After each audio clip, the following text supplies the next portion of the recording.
Bonjour à tous et bienvenue dans cette nouvelle émission d'Oli Médical, l'émission radio du programme Oli Médical de l'association Gvaim au sein du studio Kalita. À ma gauche, Jonathan Rubinstein avec qui je co-dirige le programme. Bonjour Jonathan, Boker Tov, comment ça va? Très bien et toi? Très bien, merci. À ma droite, docteur Noémie Sherman, bienvenue dans l'émission. Shalom. Alors je dis docteur, en Israël on peut dire docteur déjà à ce stade-là, bien qu'en France tu es juste interne en endocrinologie. Endocrinologie, oui, on va y arriver. Et on est très émus, voilà, ça se voit, on est très émus de te recevoir aujourd'hui parce que tu es la première participante du programme Massa Médical. Massa Médical, Jonathan, en quelques mots, tu nous racontes ce que c'est ? Exactement, Massa Médical est né suite à une décision révolutionnaire du ministère de la Santé qui a reconnu l'externat, les années d'études des médecins français comme équivalente à un MD, un diplôme de docteur en médecine, permettant donc aux internes français après un an, puisqu'il faut avoir fait au moins un an, Noémie, si je dis pas de bêtises, ou 2 ans en France pour pouvoir faire un semestre à l'étranger ou dans un autre hôpital, de venir et passer un semestre de découverte dans un hôpital en Israël, en partenariat. C'est un programme qu'on a mis en place avec l'expérience israélienne, filiale de l'agence juive, dirigée ce département par Ari Abilbol, qu'on salue d'ailleurs ce matin. Et donc ça permet à des internes français qui souhaiteraient venir découvrir la médecine israélienne le temps d'un semestre de leur internat d'être parmi nous. Et c'est comme ça qu'on a le plaisir d'avoir le docteur Sherman, Noémie, avec nous ce matin. Donc les objectifs de ce programme Massa, et comme tu le disais, découvrir le système de santé israélien, obtenir une expérience internationale finalement dans les hôpitaux reconnus en Israël, donc, qui est donc un pays quand même où le niveau de la médecine, mais tu nous en diras peut-être un peu plus, est quand même assez reconnu dans le monde, rencontrer des collègues, idéalement de la même spécialité, et pour certains que ça intéresserait peut-être même déjà trouver une place dans un service pour après, même si ce n'est pas l'objectif premier du programme et que l'idée est vraiment de venir découvrir. On va y revenir dans quelques instants et vous donner un peu plus de détails sur comment ça fonctionne, les modalités, ce qu'on fait dans le cadre du programme avec toi, Noémie. Comme à notre habitude, on va commencer quand même par quelques actualités médicales avec Jonathan. Exactement, alors une actualité assez révolutionnaire, on est dans la révolution ce matin, viva la révolution, c'est une activité intéressante, une recherche qui concerne la tristement célèbre maladie du siècle, ainsi qu'on l'appelle, le cancer, une étude menée par le professeur Rotem Karni de l'Institut de recherche médicale de la faculté de médecine de l'Université hébraïque de Jérusalem, une étude qui montre que plusieurs molécules ont été développées afin d'empêcher la propagation des cellules cancéreuses dans le corps humain. Sans rentrer dans les détails parce que je n'y comprends absolument rien, les molécules développées se lieraient aux protéines responsables de la croissance et de la prolifération des cellules et empêcheraient leur fonctionnement normal. Et selon le professeur Karni, ces dernières années, les études ont montré qu'une grande famille de protéines liant l'ARN, l'acide ribonucléique, est impliquée dans le cancer à des maladies telles qu'Alzheimer, ALS, etc. Et donc le rôle de ces protéines, c'est de transférer les informations génétiques pour produire des protéines nécessaires à la réplication et la création de cellules. Et il n'y avait jusqu'à présent aucun moyen connu d'inhiber l'activité de ces protéines de manière ciblée, du fait que ces cellules cancéreuses qui se divisent constamment se propageaient dans le corps humain sans contrôle. Les chercheurs ont découvert que l'inhibition des 2 protéines impliquée dans le développement du cancer peut donc inhiber les cellules métastatiques du cancer du sein, du cancer du cerveau et d'autres cancers. C'est encore en développement. Ces recherches qui ont été effectuées conjointement avec l'Institut Weizmann à Rehovot et les universités donc de Jérusalem, de Bar-Ilan, de Tel Aviv et de Zurich en Suisse, qui permettent maintenant de concevoir des inhibiteurs spécifiques pour presque toutes les protéines de liaison à l'ARN, ainsi que bon nombre de protéines sont impliquées dans le développement de divers types de cancers. Les chercheurs sont donc actuellement en train de tester les molécules pour inhiber les tumeurs malignes chez des souris afin de déterminer la sécurité de leur utilisation sur les humains. Une demande de brevet a déjà d'ailleurs été déposée par l'université hébraïque, tant aux États-Unis qu'en Europe et au Japon, afin de commercialiser cette invention financée par l'Israel Innovation Authority, l'Israel Science Foundation et le fonds Alex Suissa pour la recherche sur le cancer du pancréas. C'est une information à suivre parce qu'elle pourrait révolutionner la recherche sur les soins du cancer. Noémie, si tu veux réagir à cette info. C'est intéressant à suivre, exactement. Ça me paraît vraiment intéressant. En tout cas, c'est assez incroyable. Et ce qui est peut-être même encore plus incroyable, c'est quand on commence presque à s'habituer à tous ces articles qui arrivent à nous sur des innovations médicales, des projets en cours en Israël. On est un des pays avec le plus de brevets dans le domaine biotech par habitant. C'est quand même à noter. Est-ce que c'est la réputation du système de santé israélien, Noémie, qui t'a poussé à venir faire ce semestre en Israël ? Alors, c'est pour le découvrir un petit peu que je suis venue. Je ne connais pas bien le système de santé israélien, mais je sais que j'avais envie aussi. Je vois toutes les nouvelles technologies, les avancées qui sont faites, et je sais qu'il y a quand même une énergie ici qui est intéressante et qui m'a donné aussi envie de venir. Le système de santé, je ne le connaissais pas et je le découvre peu à peu, et il est vraiment organisé très différemment de la France, et c'est assez intéressant parce qu'il y a des choses à apprendre, des choses différentes. Ses côtés positifs, ses côtés négatifs, effectivement. Je ne sais pas si je dois développer là-dessus, mais je découvre à peu près.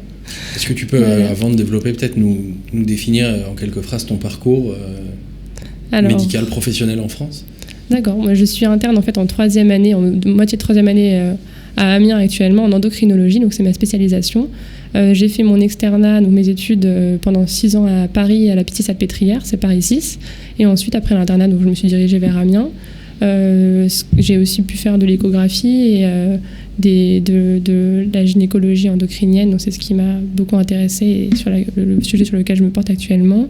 Voilà. Après, qu'est-ce qui m'a emmenée jusqu'ici ? C'était le fait de vouloir faire une césure et de venir en Israël, avoir cette expérience-là dans l'hôpital Echilov.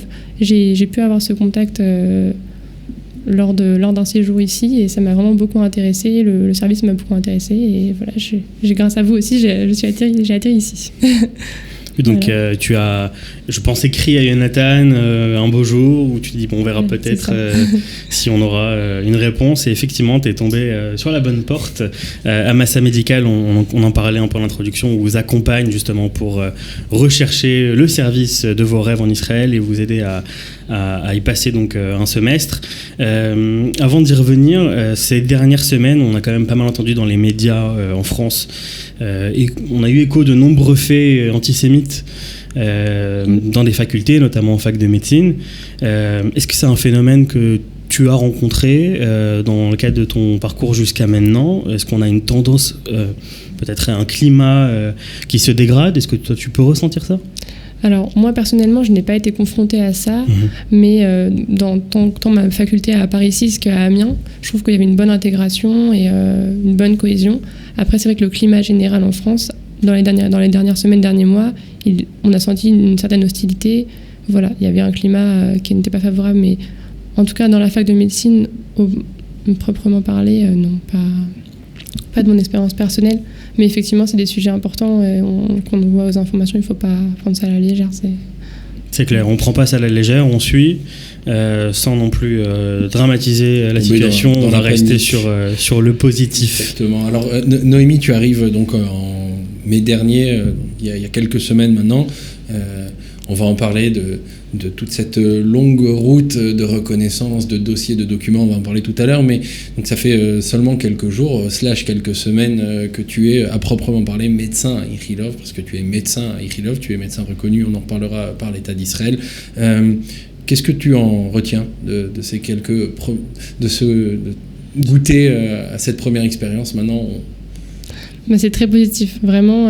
Déjà, l'accueil fait par l'équipe médicale à Echilov, il est vraiment super. Donc, ce service, il est vraiment adorable, très accueillant.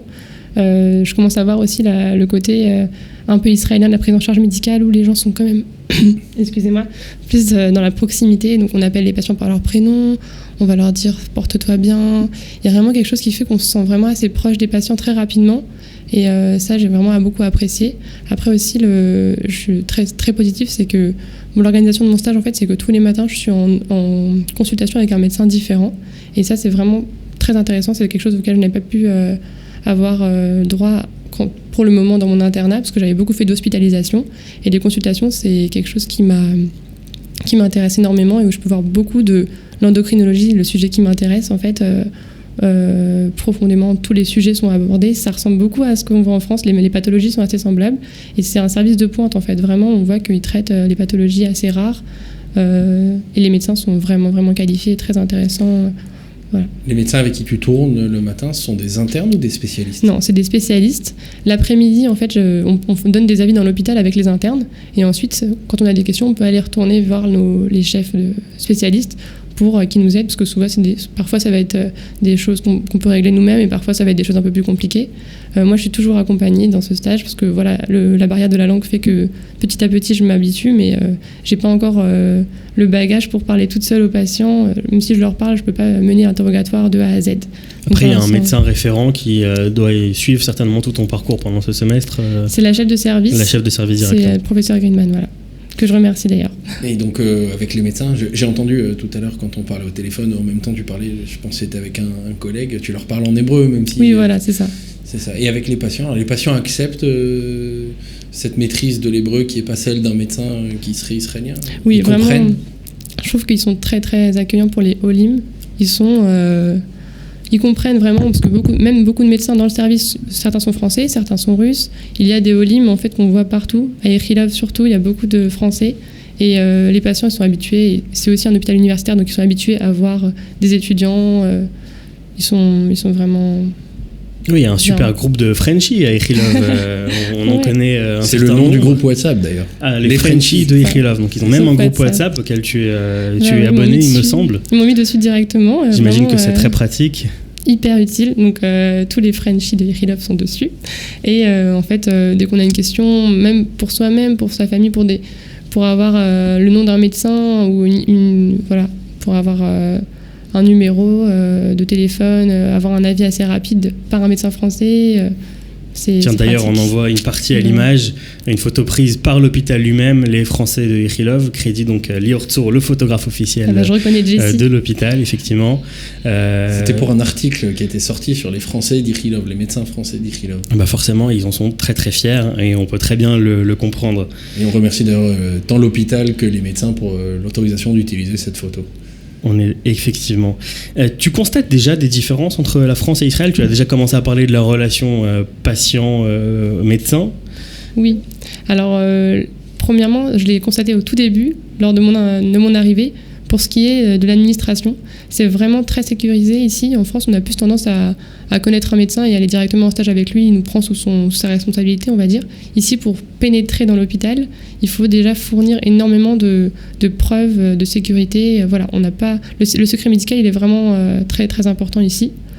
C'est quand même incroyable ce que tu racontes. En Israël, on a quand même la réputation d'avoir des données qui circulent entre les hôpitaux et les copotrolim de manière assez fluide. On a le seul système de santé qui est online, si je dis pas de bêtises. En tout cas, un des plus avancés. On se pas trop posé la question de confidentialité des données. On a avancé.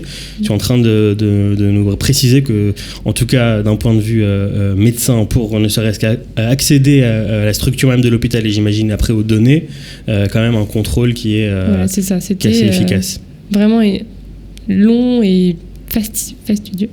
Voilà, donc c'était compliqué. Ouais, mais ça paraît normal a priori. Mais bon, donc je trouve ça plus strict. Après, pour ce qui est et de façon complètement contradictoire, voilà, les patients, ils vont rentrer dans le bureau médical alors qu'on est déjà avec un patient. On va parler parfois d'un patient devant un autre. Ça va rentrer tout le temps dans la salle. Ça va être beaucoup plus, on va dire, convivial et un peu plus léger, on va dire. Après, moi, comme mon expérience, j'ai pas eu beaucoup le droit d'aller en consultation, donc c'est un peu une première expérience en consultation pour moi. Donc, est-ce que je peux beaucoup comparer ? Je ne sais pas encore, on va voir. Et t'inquiète pas, on te réinvitera et on refera le point. En Israël, voilà, c'est aussi le début de mon stage. Donc. Est-ce que tu as cette sensation que certains médecins qui ont fait leur alia ou qui habitent ici nous disent au final aujourd'hui tu as toutes tes données sur la Coupatrolim sur ton téléphone, tu peux aller regarder sur le site internet, sur Wikipédia ou sur Google quelle est cette analyse, quel est ce résultat. Est-ce qu'on a l'impression en tant qu'interne que parfois les patients ils arrivent et qu'ils pensent déjà avoir le diagnostic avec eux, ou bien quand on est dans un internat c'est différent ? Là, il y a des cas vraiment très complexes et je pense qu'ils se reposent quand même pas mal sur les médecins pour savoir quelle dose prendre. Ils ont une grande confiance dans les médecins ici, mais c'est vrai que parfois on voit des consultations où le médecin n'arrive pas parfois à dire un mot parce que ça parle. Voilà, c'est un peu des styles ici, mais je trouve que c'est vrai qu'ici, c'est vraiment bien fait au niveau informatisation. Les copatrolimes, elles vont mettre toute leur biologie sur l'ordinateur. On a accès, les patients âgés qui a oublié sa feuille de soins, aller sur l'ordinateur. Il n'y a rien par écrit, alors qu'en France, on met tout par écrit, on a encore les feuilles papier. C'est-à-dire qu'en France... C'est beaucoup plus informatisé ici, en tout cas que de mon hôpital. Après, il y a plusieurs hôpitaux et c'est en train de s'informatiser aussi en France. Donc, mais à l'heure actuelle, en France, c'est que le patient, il arrive à l'hôpital avec son dossier médical que le médecin généraliste lui a rempli, etc. C'est pas mal comme ça, ouais. D'accord. C'est moins informatisé, je pense, de manière globale. Voilà. Ok. Ça avance. On le disait en introduction, donc en Israël, tu es déjà considéré comme docteur. L'occasion de faire le point, Yonatan, sur justement le statut des participants de Massa Médicale. Alors exactement, juste pour rappeler en une phrase, en France, on fait ces 6 années d'études, il y a le concours, il y a l'internat. Pendant l'internat, en général, vers la fin de l'internat, Noémie, si je dis quelque chose qui n'est pas juste, corrige-moi, vers la fin de l'internat, l'interne présente sa thèse, et donc ensuite, vers la fin de l'internat, / à la fin de l'internat, il est en même temps thésé, il est docteur en médecine, il est médecin et il est spécialiste. En Israël, le système est un petit peu différent. Après 6 années d'études, le médecin passe l'examen pour être reconnu médecin, il fait sa thèse à ce moment-là, et donc en 6e, 7e année, il a un stage, et à ce moment-là, il est déjà médecin. Pendant sa 7e année est une année de stage. Exactement, donc déjà à la fin de ses 7 ans, il est médecin, un statut qui n'existe pas en France, médecin sans spécialité. Ensuite, Rofek-Lali, exactement, à ne pas traduire par médecin généraliste, puisque le médecin généraliste en France est un médecin spécialiste aujourd'hui en médecine générale. Donc il a fait 3 ans d'études en médecine générale. Et ensuite, il va faire sa spécialité, qui dure entre 4 et 6 ans, parfois un peu plus, et il sera spécialiste. D'ailleurs, il la fait pas forcément juste après la fin de son stage. Il peut se passer un peu de temps, le temps de chercher du coup la spécialisation qui l'intéresse, d'être parfois sur les listes d'attente, et ça peut être très long dans certains cas. Ce qui veut dire que quand on a un interne dans un hôpital israélien, il est déjà médecin. D'où le cas des médecins, le ministère qui avait reconnu cette équivalence un petit peu du statut. Et donc quand on a nos médecins, nos internes qui veulent venir, comme Noémie, faire un stage, bien on ne peut pas juste les faire rentrer dans l'hôpital sur un statut de stagiaire. En Israël, le stagiaire, c'est celui qui est en 7e année, ou s'il vient d'en dehors d'Israël, c'est quelqu'un qui vient pendant son externat, pendant 1 ou 2 mois, quelques semaines, voire un hôpital, il peut rien faire. Aujourd'hui, techniquement, Noémie, un médecin qui arrive, quand elle va avancer dans son internat, dans ce stage qu'elle fait en Israël, eh bien elle pourra techniquement, théoriquement, pratiquer face aux patients. Et d'ailleurs, elle a cette relation aux patients parce qu'elle est reconnue. Et c'est pour ça d'ailleurs que le dossier a pris le dossier de reconnaissance, enfin pas de reconnaissance, mais d'obtention d'un permis, ce qu'on appelle un Heter Mougmal, un permis provisoire. Elle n'est pas médecin israélien. L'interne Massa n'est pas médecin israélien puisqu'elle n'est pas israélienne. C'est pas le but, mais c'est dans le cadre de cet échange ou de ce temps passé en Israël, elle va recevoir un permis provisoire et limité à son service, à son hôpital. Elle ne peut pas aller travailler ni dans un autre hôpital, ni dans un autre service au sein de l'hôpital de Ichilov Souraski à Tel Aviv. Et donc, c'est pour ça que ça prend du temps. Comme tu l'as dit, il y a aussi une question de sécurité, de qualité de patient, des soins que le médecin va donner aux patients. Et donc, le médecin qui arrive en Israël, l'interne qui arrive en Israël, est reconnu médecin pendant ce temps provisoire de 6 mois qu'il va passer en Israël. Et donc, valider un semestre français pendant Massa Médicale, c'est possible ? Exactement. Alors là, on se tourne vers les options que proposent les hôpitaux français. En réalité, comme Noémie l'a dit au début, il y a 2 possibilités. Soit de faire une césure, c'est-à-dire qu'on fait une pause dans son cursus d'internat, soit on fait un semestre, alors c'est pas vraiment d'échange, mais c'est dans un hôpital, soit étranger à sa ville, donc en France, soit ce qu'on appelle inter-CHU. C'est ça, inter-CHU. Inter-CHU, donc les centres hospitaliers universitaires, soit à l'étranger, en dehors de la France. C'est assez compliqué parce que les hôpitaux ne veulent pas laisser partir leurs internes. Tu peux nous en parler d'ailleurs ? Alors, moi, dans mon cas précis, j'ai dû poser une césure parce que déjà ma chef de service m'a soutenue pour ce stage. C'est grâce aussi à elle que j'ai, enfin surtout à elle aussi. Pourquoi elle te soutient dans un stage ? Alors déjà, elle trouve ça très intéressant de faire des expériences à l'étranger. Et je pense qu'il y a beaucoup de chefs de service qui vont penser la même chose. Et donc, elle m'a écrit des lettres de recommandation qu'elle a envoyées au professeur Greenman. C'est le professeur de Sayou, ils ont discuté ensemble. Et j'ai une convention de stage par mon hôpital d'Amiens qui me permettra peut-être d'avoir une petite bourse, mais ça, c'est pas encore... voilà, c'est pas, comme je suis la première aussi à le faire, donc je ne l'ai pas encore reçu, on verra à la fin, mais c'est pas quelque chose d'aussi très important. Et donc, ils peuvent nous soutenir, il faut vraiment parler de ce projet à notre chef de service. À Amiens, c'est particulier parce qu'on est un petit groupe d'internes, donc c'est la chef de service qui va vraiment régler tout notre cursus. Donc dès qu'on veut faire un certain stage, on doit lui en référer, et c'est elle qui va nous dire oui ou non. Bon. Et donc, mis à part ça, effectivement, moi j'avais aussi le désir de faire un interchus. Je pense que c'est quelque chose qui est très intéressant et qui est utile aussi parce que ça valide votre semestre d'internat. Et donc, si on veut avoir un semestre validé, moi par exemple j'ai 4 ans d'internat, là j'ai fait une césure, donc quand je repartirai, je devrais refaire ces 6 mois en fait d'internat. Moi ça me convient parfaitement parce que je voulais apprendre la langue et que je sais que c'est quelque chose qui va m'apporter énormément. Et 6 mois de plus d'internat, voilà, je suis d'accord avec le projet. Maintenant, pour faire un interchus, c'est aussi possible. J'ai pu rencontrer des gens qui l'ont fait. Forcément, c'est très peu. Mais parce que voilà, on se heurte aux hôpitaux qui doivent nous financer le salaire d'un interne pendant 6 mois sans avoir d'interne chez eux. Et le fait est qu'ils n'ont pas beaucoup d'internes, eux, qui vont venir dans leur hôpital. En tout cas, à Amiens, il y a peu d'internes qui viennent de l'étranger. Donc, ils ne sont pas forcément prêts à le financer. Moi, de mon côté, voilà, ça n'a pas été fait comme ça et c'était en accord avec moi-même. Mais il faut vraiment le demander parce que j'ai rencontré des gens qui l'ont fait, c'est possible. Donc, pousser le programme une étape plus loin, ce serait dire OK, il y a un interne d'Amiens qui vient à Ichilov, il y a un interne d'Ichilov qui vient à Amiens et là, a priori, il n'y aurait pas de problème puisque c'est un perdu, entre guillemets, pour un gagné. Tout reste à voir. Il n'y a pas encore d'accord entre les facultés. Surtout à Amiens, il n'y a pas d'accord avec la faculté d'Israël. Donc, moi, quand j'avais présenté le projet à ma chef de service, elle m'a soutenue. Mais c'est encore des démarches tellement longues que je pense que là, on l'a fait. Je l'ai fait de mon côté et j'ai pas non plus lancé. Mais vraiment, si des gens ont des questions pour la suite, vraiment, je suis prête à les aider parce que c'était tellement un long parcours. Ça fait quasiment 1 an. Enfin, nous, on s'est parlé depuis 6 mois, mais moi, ça faisait 1 an que j'avais déjà commencé tout ça. Donc, voilà, c'est assez long à préparer. Et peut-être qu'avec un peu plus d'expérience, si je vous donne un peu des tips, ça sera un petit peu moins long. On est preneurs. Voilà. Je retiens en tout cas le challenge que tu nous soumets, Yonatan, d'essayer à Oli Medical de favoriser les échanges interuniversitaires entre la France et Israël. On aime bien les challenges. Je retiens aussi 2 conseils donc, de ce que tu nous expliques. Même si on part a priori en césure, il y a un statut de stage quand même reconnu et soutenu par le chef de service en France. Et donc quand même en parler, ne pas juste aller disparaître 6 mois du service. Ça peut être quand même un atout quand on revient en France et aussi en Israël quand forcément le service en France soutient, les chefs de service ici sont plus aussi à même de suivre le dossier. Le deuxième conseil qu'on retient, c'est prendre très très à l'avance quand on souhaite faire un échange reconnu par la France. Nous, on a déjà ouvert les inscriptions pour le programme de septembre 2020 en fait, pour déjà s'y prendre, pour pouvoir monter un dossier et le soumettre à la faculté en France au moins 1 an avant. Et bien sûr, les inscriptions sont encore ouvertes pour le prochain semestre. On sera donc en septembre 2019 et avant septembre 2020, mai 2020. Exactement, c'est octobre, c'est ça ? Donc nous on change en fin octobre, 1er septembre. Mais okay. Je pense que ça peut se faire plus rapidement. Ce qu'il faut aussi, c'est vraiment avoir... Ici, ils demandent des lettres de recommandation des chefs de service souvent de France, parce que c'est des bons services ici quand même. Moi, je sais qu'on est un peu biaisé. Moi, je suis à Ichilov, voilà, c'est un très bon service. Effectivement, il faudrait que j'aille voir quand même aussi d'autres hôpitaux pour voir comment ça se passe l'endocrinologie ailleurs. Mais là, on m'a beaucoup dit, voilà, ils ne vont pas prendre n'importe qui, il faut être recommandé par son chef de service pour venir.